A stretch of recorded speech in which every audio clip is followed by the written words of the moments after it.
Princess Yuna stood at the viewport of the imperial palace, staring at the stars that had always been her domain. Her violet skin seemed darker in the dim light, and her silver eyes reflected nothing but anger. Behind her, the council chamber buzzed with urgent voices. They were discussing her future as if she were a piece on a game board. "The decision is final," her father's voice cut through the noise. Emperor Dajin looked tired, older than his years. "The humans have agreed to provide their defensive technology and military support. In return, we offer the alliance through marriage." Yuna turned sharply. "I have led 3 successful campaigns against the Krith. I have earned my position through blood and strategy. And now you trade me like cargo?" Her father's expression softened, but his voice remained firm. "You think I do this lightly? The Krith have broken through our perimeter. Millions are dying. The humans are our only hope. Their weapons, their tactics, they fight in ways we never imagined. We need them. Then hire them. Pay them.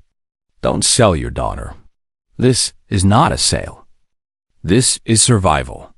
The Emperor stepped closer, lowering his voice. "Yuna, you are the bravest of my children. Only you are strong enough to do this." She wanted to argue more, but she saw the desperation in his eyes. Beyond the palace walls, the Valrine Empire was bleeding. Colonies fell every week.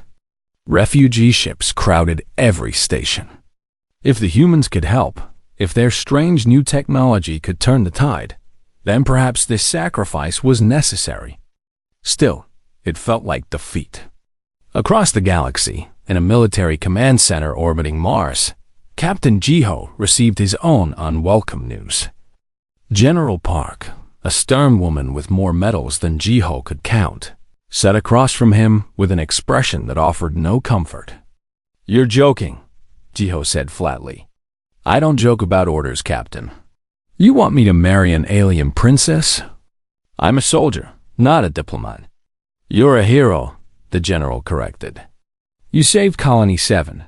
You held the line at Proxima Station when everyone else retreated. You're exactly the kind of man who can represent humanity in this alliance." Gio ran a hand through his dark hair, feeling trapped. "There are plenty of heroes. Why me?" "Because you understand what's at stake. You lost your family to the Krith. You know why we need the Valrine technology. Their shields, their weapons, their star charts of Krith territory with those. We can actually win this war instead of just surviving it." The mention of his family hit hard. His wife and daughter, gone in the Colony 7 attack before he arrived with reinforcements.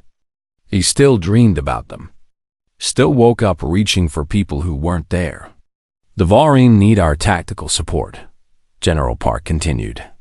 "They're brilliant strategists, but they're rigid, predictable. They follow doctrine even when it fails. We've shown them that flexibility wins battles.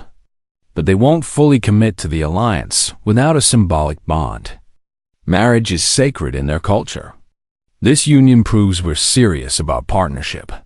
And if I refuse, then thousands more die while we negotiate trade agreements and political treaties. This marriage creates an instant alliance, instant cooperation, instant trust, or at least the appearance of it." She leaned forward. "I'm not ordering you, Jiho. I'm asking. For humanity." He closed his eyes and saw his daughter's face. Saw all the children on all the colonies who would die if the Krith kept advancing. "When do I leave?" The betrothal ceremony took place on Bastion Arc, a massive station built hastily as a symbol of cooperation between both species. Half the station gleamed with Valrine's elegant architecture, smooth curves, and crystalline structures. The other half showed humanity's practical design, metal corridors, and functional spaces. Yuna arrived first, accompanied by an entourage of Valrine nobles, who whispered among themselves. She wore traditional ceremonial robes that shimmered like starlight, but her expression was cold as ice. When Jiho entered from the human section, she studied him carefully. He was tall for a human, broad-shouldered, with kind eyes that currently held deep reluctance. He wore a formal military uniform covered in medals he probably didn't care about. They made eye contact across the ceremonial hall, and something passed between them, mutual understanding of their shared trap. The ceremony was brief. A Varan priest spoke in their melodic language, while a human translator echoed in standard English. They were binding two souls, two species, two civilizations. The words sounded beautiful, but felt hollow. When it came time to exchange vows, Yuna spoke first in perfect English, her accent making each word sharp. I pledge my loyalty to this alliance and to the partnership it represents. Partnership. Not love, not affection. Just duty. Jiho responded in kind. I pledge my commitment to this union and to the peace it will bring. They exchanged rings, a human tradition the Valrine had agreed to. As Jiho slipped the band onto Yuna's finger, he noticed how cold her hand felt. Or maybe his was cold. Either way, there was no warmth between them. The reception that followed was worse. Valrine nobles made polite conversation while their eyes judged everything human. Human officers tried to be friendly while clearly uncomfortable around telepathic aliens who could probably sense their unease. Yuna and Jiho sat at the center table, barely speaking to each other. Your military record is impressive, Yuna said eventually, her tone suggesting it was anything but. Thank you. I've read about your campaigns. The defense of Taurin was brilliant. For a primitive species, you show adequate tactical awareness. Jiho's jaw tightened. For an advanced civilization, you show adequate arrogance. Several nearby guests went quiet. Yuna's silver eyes flashed dangerously. Then, unexpectedly, the corner of her mouth twitched. Not quite a smile, but close. At least you're honest, she said. It's all I have left. The reception ended late. They were escorted to their new shared quarters, a compromise between Valrine elegance and human practicality. The main room was large, with two separate sleeping chambers on opposite sides. Yuna immediately claimed the left chamber. I wake early for combat drills. I expect privacy. Fine by me. I prefer the right side anyway. They stood awkwardly in the common area, two strangers bound by politics and duty. Finally, Yuna spoke again, her voice softer than before. I know you didn't want this. Neither did I, but we're here now, and our people are depending on us to make it work. Jiho nodded. We don't have to like each other. We just have to convince everyone else that we do. Agreed. Professional courtesy. Nothing more. Nothing more. They retreated to their separate chambers. Yuna lay in her bed, staring at the ceiling, thinking about the freedom she'd lost. Jiho sat by his window, looking at Earth in the distance, wondering if this sacrifice would actually save anyone. Neither slept well that night, and neither knew that this forced marriage, this diplomatic arrangement they both resented, would eventually become something neither expected. But that would take time. For now, they were simply two prisoners of duty, sharing space but nothing else, bound together by necessity in a war neither could afford to lose. The weeks following the wedding were cold and professional. Yuna and Jiho shared quarters but lived separate lives. They passed each other in hallways with polite nods. They attended state dinners and smiled for cameras. But the moment they returned to privacy, the facade dropped. Both threw themselves into work. The Krith weren't waiting for anyone to settle into married life. The war continued, brutal and relentless. Bastion Arc served as the joint command center, and both Yuna and Jiho held important positions in the Alliance military structure. Yuna commanded the Valrine fleet elements with precision and discipline. She studied battle reports every morning, analyzed enemy patterns, and coordinated with her admirals across vast distances using telepathic links. Her strategies were elegant and efficient, following centuries of Valrine military doctrine. Jiho worked with human forces, but also served as a liaison to coordinate between species. He spent long hours in tactical meetings, trying to bridge the gap between Valrine rigid planning and human flexible response. It was exhausting work, made harder by the tension between both militaries. The Valrine generals saw humans as reckless newcomers who relied on luck rather than proper strategy. The human admirals thought the Valrine were too stuck in old ways, unable to adapt when situations changed. Jiho found himself caught in the middle, defending both sides to each other. 3 weeks into the marriage, a major crisis emerged. A Krith battle group was pushing toward Colony Heron, a Valrine world with 5 million inhabitants. The Valrine High Command proposed a standard defensive formation, solid, proven, and by the book. Jiho studied the plan and saw the problem immediately. The Krith had been learning. They'd started adapting to Valrine tactics. A standard defense would hold for a while, but eventually it would crumble. He ran simulations and developed an alternative approach. The strategy meeting was tense. Jiho stood before a room full of Valrine admirals, presenting his idea. The Krith expect us to fortify the orbital stations and wait for them. Instead, we should split our forces. Send fast attack ships through the asteroid belt here. He highlighted a region on the tactical display. And hit them from behind while they're engaging the main fleet. Admiral Taiyang, a decorated Valrine commander with 4 centuries of experience, shook his head. Splitting forces before contact violates basic doctrine. It weakens both elements. It also creates confusion, Jiho argued. The Krith have adapted to your doctrine. They know what to expect. This surprise will. Surprise is not strategy, another admiral interrupted. Discipline and coordination win battles. Jiho felt frustration rising. They weren't even considering his plan. They'd already dismissed it because it came from a human. He opened his mouth to argue further, but a voice cut through the room. I support Captain Jiho's strategy. Everyone turned. Princess Yuna stood near the back of the room.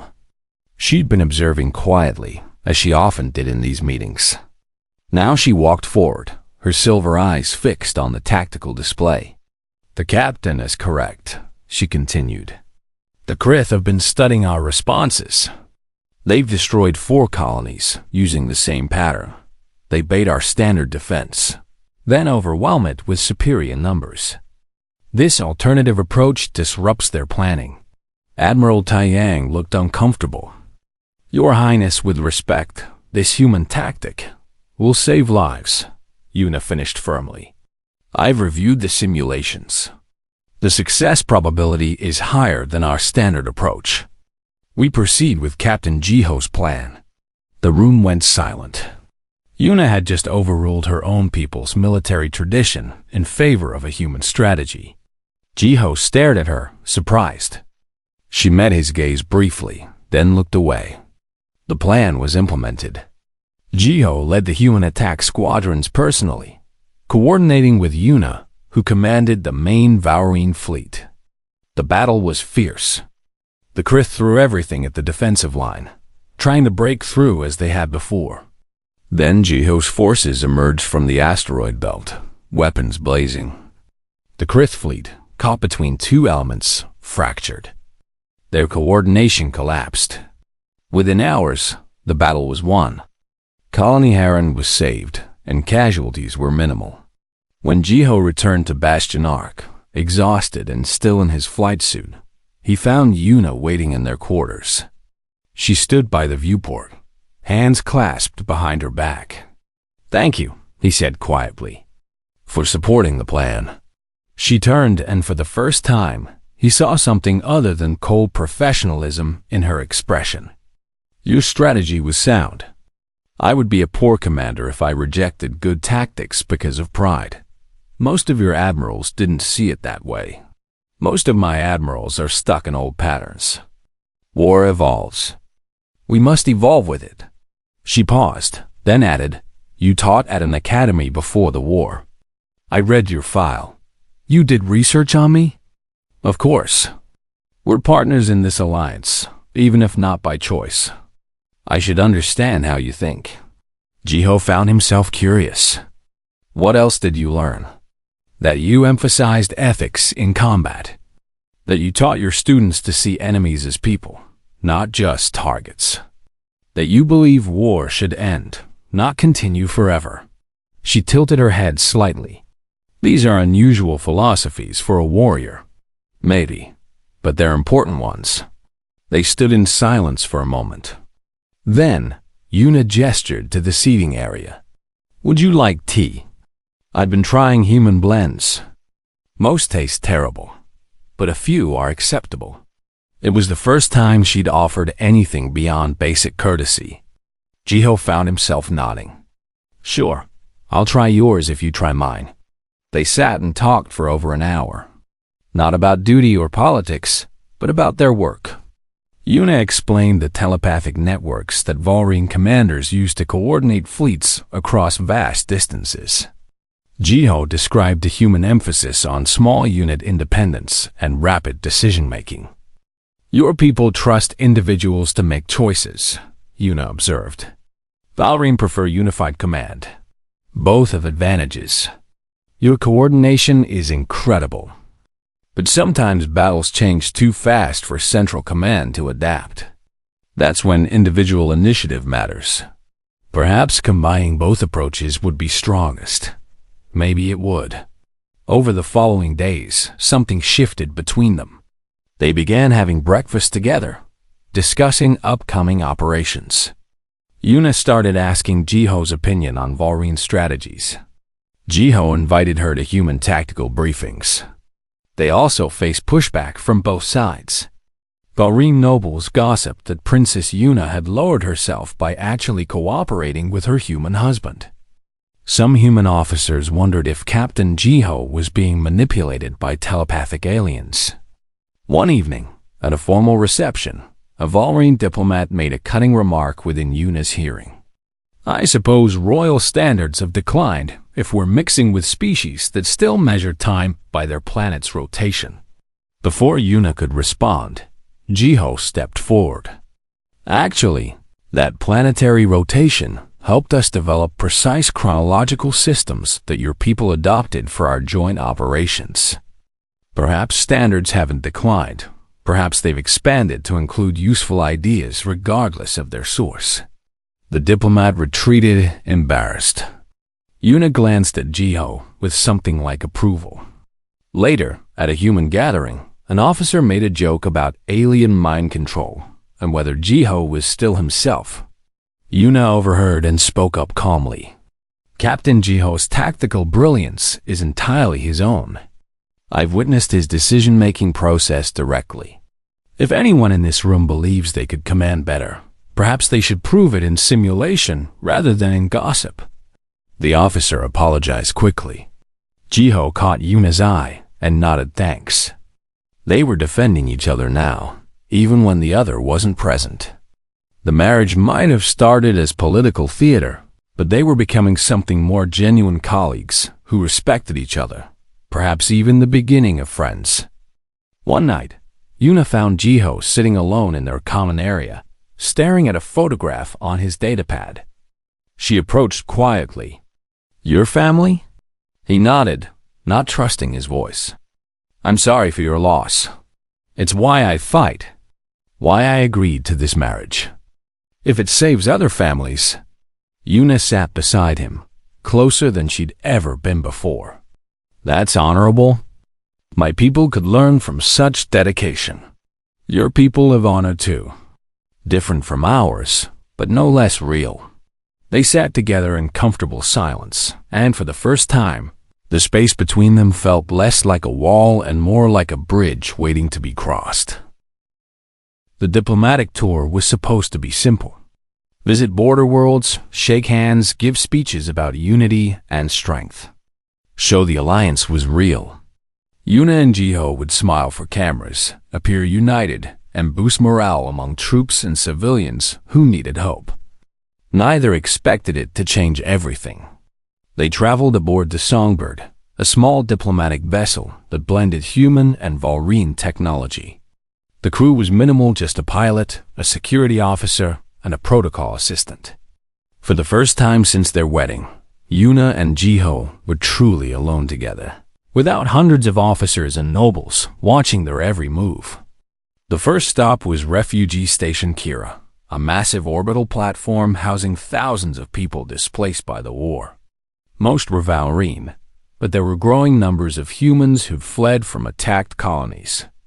The station was crowded, tense, and full of grief. Yuna performed her royal duties with practiced grace. She spoke to station administrators, reviewed security protocols, and made encouraging speeches about eventual victory. She was good at it, saying the right words, wearing the right expression, being the princess everyone needed her to be. But Jiho did something different. He disappeared into the residential sections and simply talked to people. Yuna found him hours later in a crowded common area, surrounded by children. He was telling them a story from Earth, about a hero who saved his village from a terrible monster. The children, both Valrine and human, listened with wide eyes. Yuna watched from a distance. This wasn't duty or protocol. Jiho genuinely cared about these people.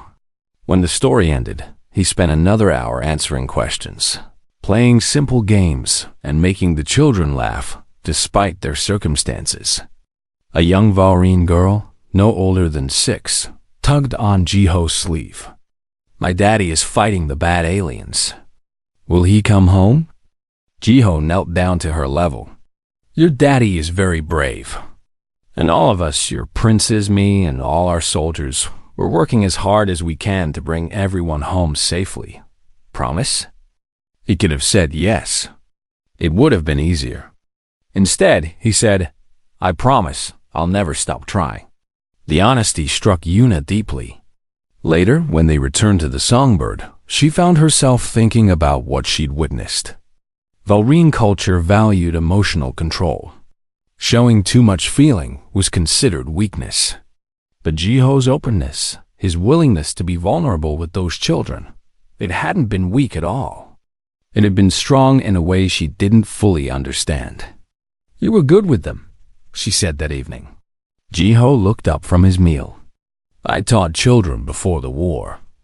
Military academy cadets, but still young people figuring out who they wanted to be. Do you miss it? Every day, teaching felt like building something. Or only tears things down." Yuna considered this. "Yet you're excellent at war. Being good at something doesn't mean you enjoy it." That night, Jiho woke screaming. Yuna rushed from her chamber to find him sitting on the common room floor, breathing hard, covered in sweat. The nightmare had been vivid: his family, the attack, arriving too late to save them. "I'm fine," he said automatically. "Just bad dreams. Sorry for waking you." Yuna hesitated, then sat beside him. "I could help. If you allow it." "Help how?" "Valrine have telepathic abilities. I'm trained in mental healing techniques. I could ease the nightmares, help process the traumatic memories." She paused. "But it requires mental connection. You would need to trust me completely." Jiho looked at her for a long moment. They'd grown closer over recent weeks, but this was different. This was intimacy of a type he'd never experienced. Still, the nightmares were getting worse. And despite everything, he realized he did trust her. "Okay, what do I need to do?" "Just relax. Open your mind. I'll do the rest." She placed her hand on his temple. Her silver eyes began to glow softly. Jiho felt a presence in his thoughts, gentle, warm, careful.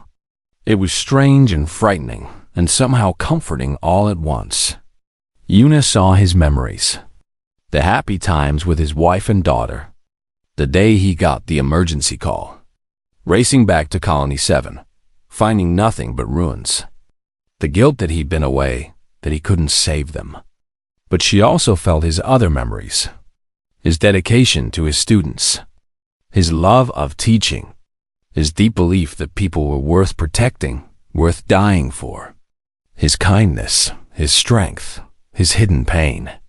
And Jiho felt her memories too. Growing up in the palace, always being judged, always having to be perfect. Training for war because it was the only place she felt valued for her mind rather than her beauty or status. The loneliness of command. The burden of being a symbol rather than a person. They understood each other completely in that moment. All barriers dissolved. All pretense disappeared. When Yuna withdrew her hand, they were both crying. But the tears felt cleansing rather than painful. "I'm sorry," Yuna whispered, "for what you lost. I'm sorry too, for what you've had to be." They sat together until dawn, talking about things they'd never told anyone. Their hopes, their fears, their secret dreams for what might come after the war. The connection they'd formed went deeper than friendship, deeper than partnership. The diplomatic tour continued, but everything had changed. They moved through their duties differently, now not as reluctant partners, but as a team who genuinely understood each other. 3 days later, everything changed again. They were approaching Colony Darrow when alarms blared throughout the Songbird. Someone had sabotaged the navigation system. The ship was off course, heading toward a dangerous asteroid field. "Krith infiltrator," Yuna said immediately, her mind already reaching out telepathically to search the ship. "Someone on the crew." Jiho pulled up security footage while manually steering to avoid immediate collision. "They're the protocol assistant. She's not where she should be." They moved together, perfectly synchronized. Yuna used her telepathy to track the infiltrator's location. Jiho sealed sections of the ship to limit movement. When they cornered her in the cargo bay, the infiltrator revealed her true form, a Krith spy using stolen biological camouflage. The fight was brief and intense. The Krith was armed and dangerous, but Yuna and Jiho worked together seamlessly. He distracted while she flanked. She created openings while he struck. Within minutes, the infiltrator was subdued and locked in a containment cell.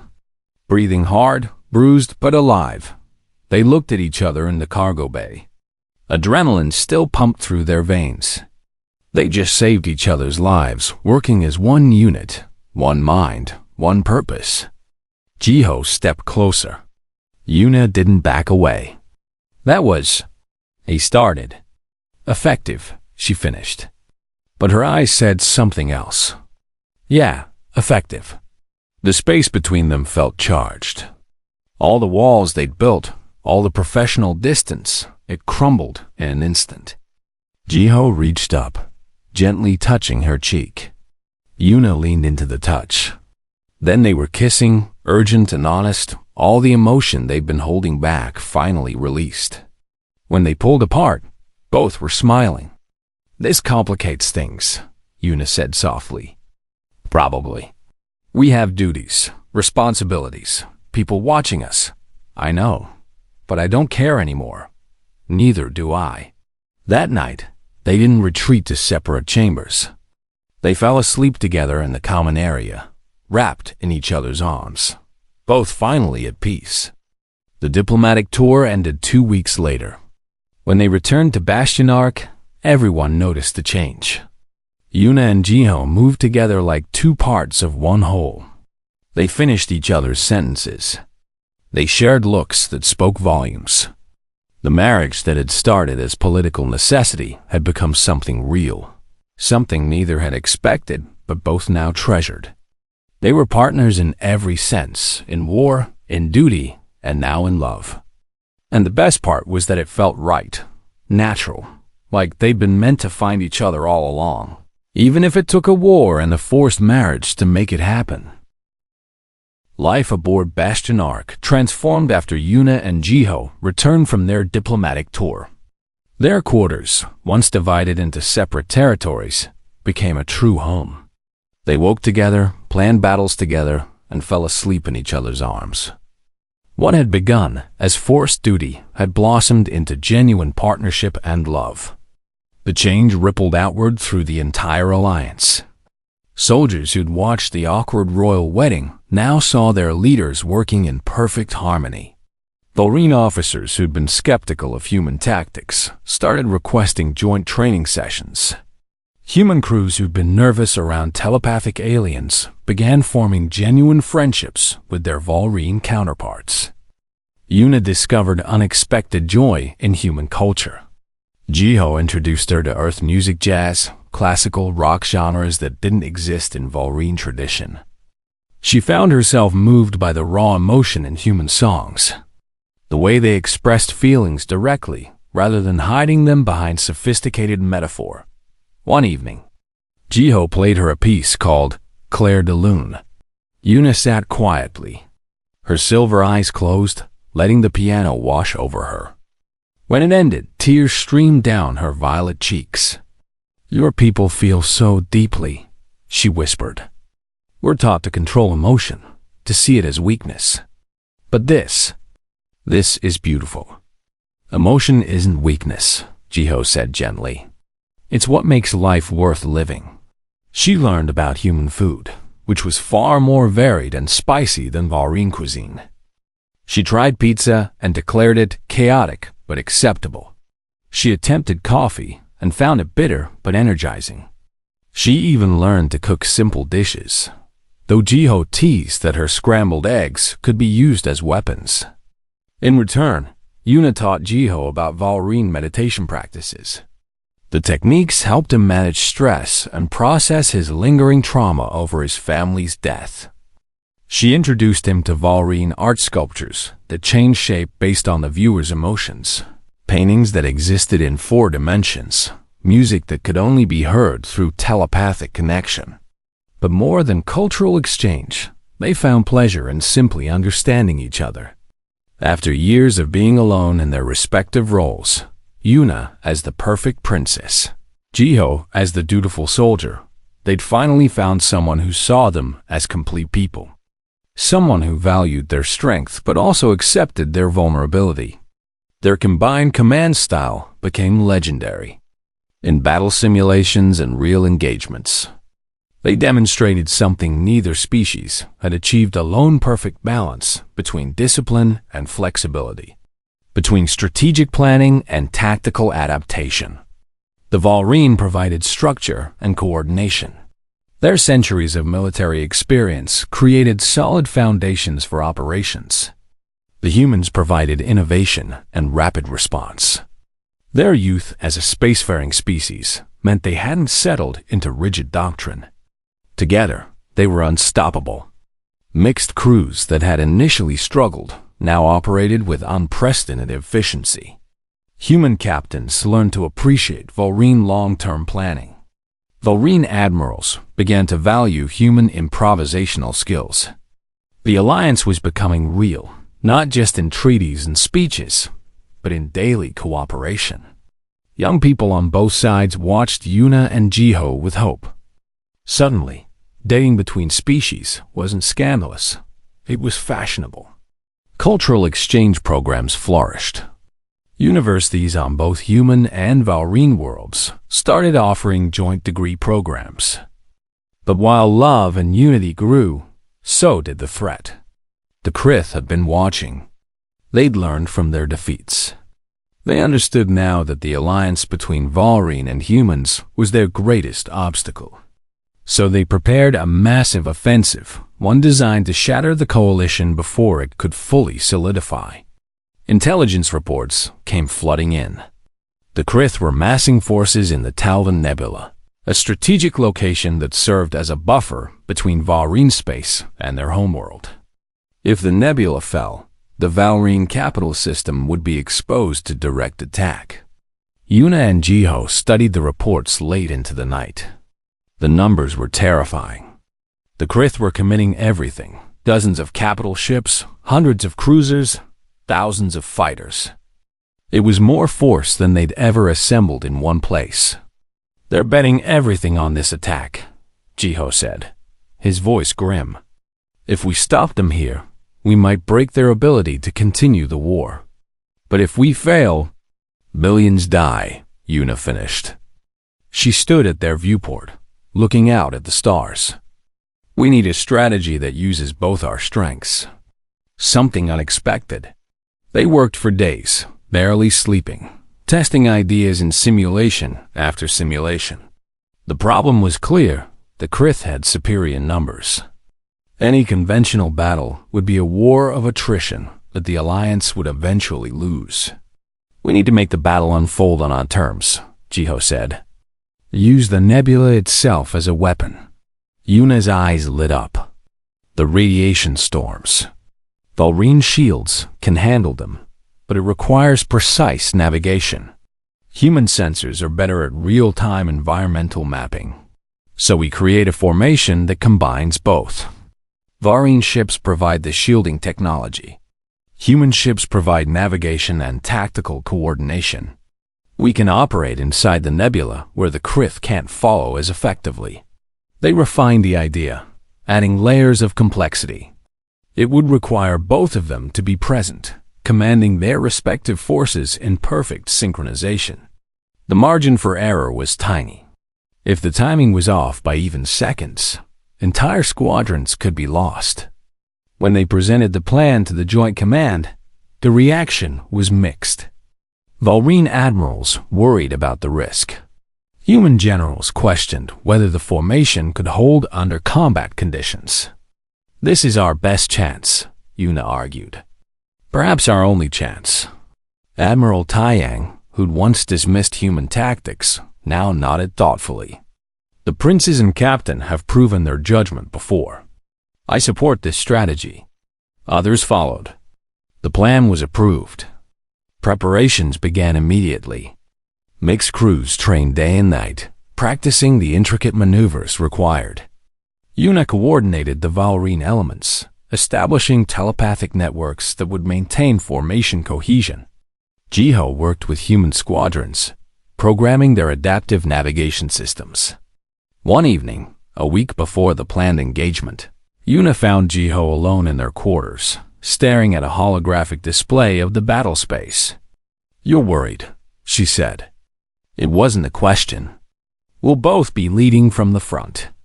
If something goes wrong, if one of us doesn't make it back." She crossed to him, taking his hands. Then the other continues. "Wins the battle. Honors what we built together. I only just found you. I'm not ready to lose you. Then we don't lose. We fight together. We win together. We come home together." She smiled. "Besides, I've grown rather fond of your terrible cooking and strange earth music. Someone needs to keep introducing me to these bizarre human customs." He laughed despite his worry. "And I need someone to teach me proper meditation techniques. My stress management has improved significantly." They held each other, drawing strength from their connection. Whatever came next, they would face it as partners, as equals, as two people who'd found unexpected love in the middle of war. The night before the battle, they sat together watching old Earth movies, a tradition Jiho had introduced her to. Una was fascinated by human storytelling, by the way emotions drove narratives in ways Valrine tales never did. "If we were in one of these movies," she said quietly, "this would be the moment where we make promises about the future, about what we'll do when the war ends. What would you want to do?" Jiho asked. "I'd like to visit Earth, see where you grew up, walk under your sun, feel your rain, meet people who aren't soldiers or politicians." She paused. "Maybe teach. Pass on what we've learned about cooperation between species. I'd like that. We could start a school together. Train the next generation in combined tactics and mutual understanding. A school run by a former princess and a human captain. That would certainly be interesting." They fell asleep imagining that peaceful future, both hoping they'd live to see it. The Talvin Nebula hung in space like a painting made of gas and starlight. Beautiful from a distance, but deadly up close. Radiation storms swept through the region in unpredictable patterns. Navigation was treacherous. Most species avoided it entirely.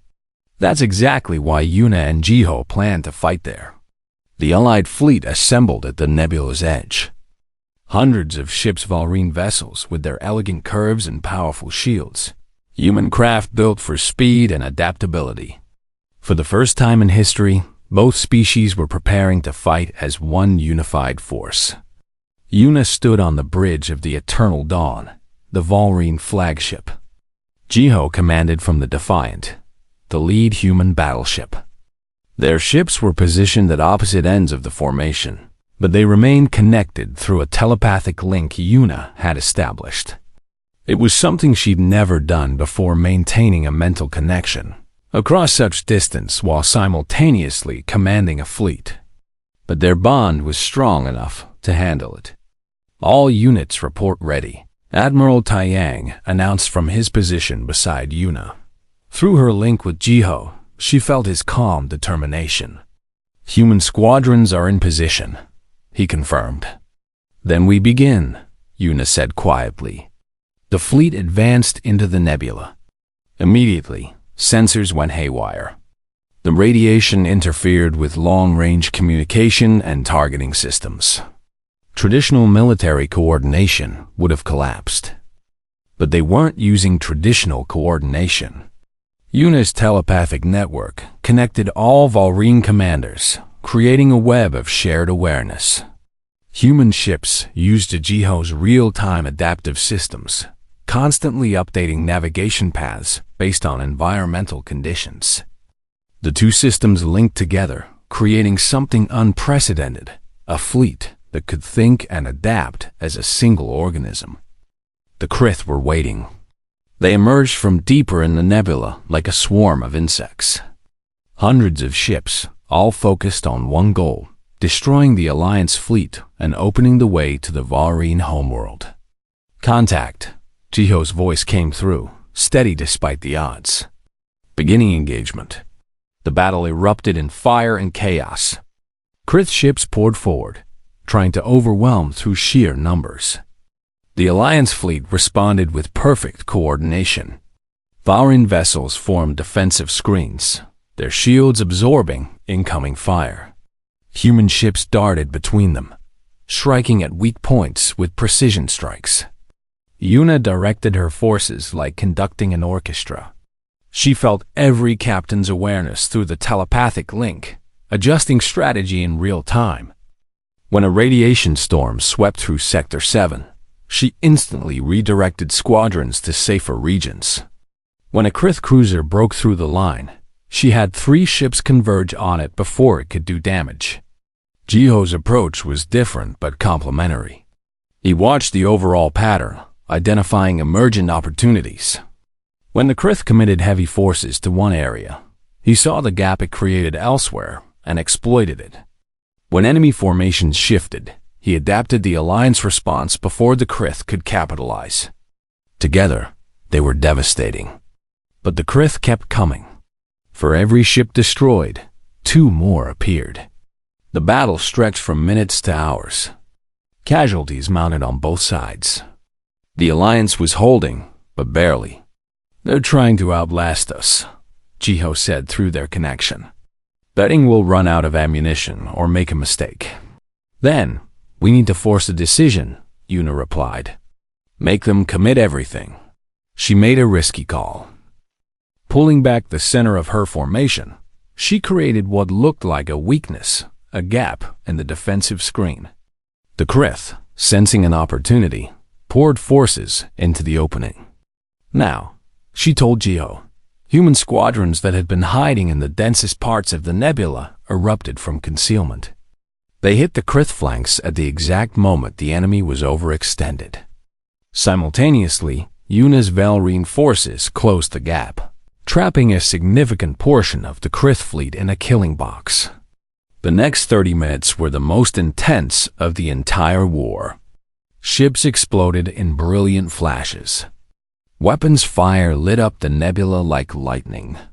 Both Yuna and Jiho pushed themselves to their limits, commanding through exhaustion and pain, refusing to let their people down. Then, finally, the Krith formation broke. Their command carrier, a massive vessel that had been directing the enemy fleet, tried to retreat. Jiho personally led a strike force to intercept it. The carrier's shields were powerful, but he'd noticed a vulnerability, a cycling pattern in their defensive grid. "Wait for it," he told his pilots. "Wait, now." They fired in perfect synchronization, hitting the carrier during the brief moment when its shields were weakest. The command ship exploded in a spectacular burst of energy. With their leadership destroyed, the Krith fleet fell into disarray. Individual ships fled in all directions. The Alliance pursued, destroying or capturing dozens more. By the time the radiation storms forced both sides to withdraw, the battle was won. Yuna slumped in her command chair, mentally and physically exhausted. Through her link with Jiho, she felt his equal fatigue but also his fierce joy. They'd done it. Against overwhelming odds, they'd won. "All ships, begin recovery operations," she ordered. "Search for survivors, both ours and theirs." The trip back to Bastion Arc took 2 days. Yuna and Jiho reunited aboard the station, embracing for long minutes without saying anything. They were both alive. Their people had survived. The war wasn't over, but they'd struck a decisive blow. The victory celebration was massive. Both species came together to honor the fallen and celebrate the survivors. Yuna and Jiho attended formal ceremonies, gave speeches, and accepted medals they didn't feel they deserved. The real heroes, they insisted, were the thousands of soldiers who'd followed them into hell and fought with courage. But everyone knew the truth. The Alliance had held because of their leadership. Because two people from different worlds had learned to trust each other, love each other, and become something greater together than either could be alone. A month after the battle, Yuna discovered something unexpected. She was in the medical bay for a routine check when the doctor's expression changed. The Vaurine physician ran several additional scans, then looked at Yuna with wonder. "Your Highness, you're pregnant." Yuna stared in shock. That's impossible. Human and biology is too different. Extremely rare, but not impossible. The genetic compatibility is less than 1%, but you and Captain Jiho are among that small percentage. "And your child?" The doctor smiled. "Your child will be the first true hybrid of both species." Yuna left the medical bay in a daze. She found Jiho in their quarters, reviewing reports from recent engagements. "We need to talk," she said. He looked up, concerned. "What's wrong?" "I'm pregnant." The datapad fell from his hands. We're going to be parents. Apparently, our biology is more compatible than anyone thought." Jiho stood slowly, crossing to her. He placed a hand gently on her stomach, even though there was nothing to feel yet. "A child. Our child. Are you happy?" Yuna asked, suddenly uncertain. "Happy?" "Yuna, this is..." He pulled her close. "This is everything. A future beyond war. A living symbol that our peoples can truly become one." They held each other, both overwhelmed by the magnitude of what was coming. A child who would belong to both species, who would inherit Vaurine elegance and human adaptability, who would grow up in a universe where cooperation between worlds was normal rather than extraordinary. The news spread quickly. When it was announced publicly, the response was overwhelming. Messages of congratulation poured in from across both civilizations. The baby wasn't even born yet, but already people saw it as a symbol of hope. 6 months later, Yuna and Jiho stood at the viewport of their quarters, watching ships patrol the border. Human and Vaurine vessels moving together in perfect coordination. Soldiers of both species serving on mixed crews. A future that neither could have imagined a year ago. "Do you remember the wedding?" Yuna asked, one hand resting on her now visible pregnancy. How much we hated being there. Jiho laughed. I remember thinking this was the worst thing that could happen to me. And now? Now I can't imagine my life without you. You're my partner, my love, my best friend. This arranged marriage was the best thing that ever happened to me. Even though you didn't choose it, maybe the best things in life are the ones we don't choose. The ones that surprise us. The ones that force us to become better than we thought we could be. Yuna leaned against him, feeling their child move inside her. Our daughter will grow up in a different universe. One where humans and Valrine are allies, not strangers. Where love between species is celebrated, not forbidden. How do you know it's a daughter? Mother's intuition, plus the medical scanners. They laughed together, then fell into comfortable silence. Behind them, the war continued, but the worst was over. The Krith were retreating, their forces scattered. Peace was coming, slowly but surely. And when their daughter was born 3 months later, with her mother's silver eyes and her father's warm smile, with skin that shifted between violet and human tones depending on the light, she represented everything they'd fought for. Not just victory in war, but hope for something better. A future where differences made people stronger rather than dividing them. Where cooperation triumphed over conflict. Where love conquered fear. Yuna held her daughter while Jiho stood beside them, his hand on her shoulder.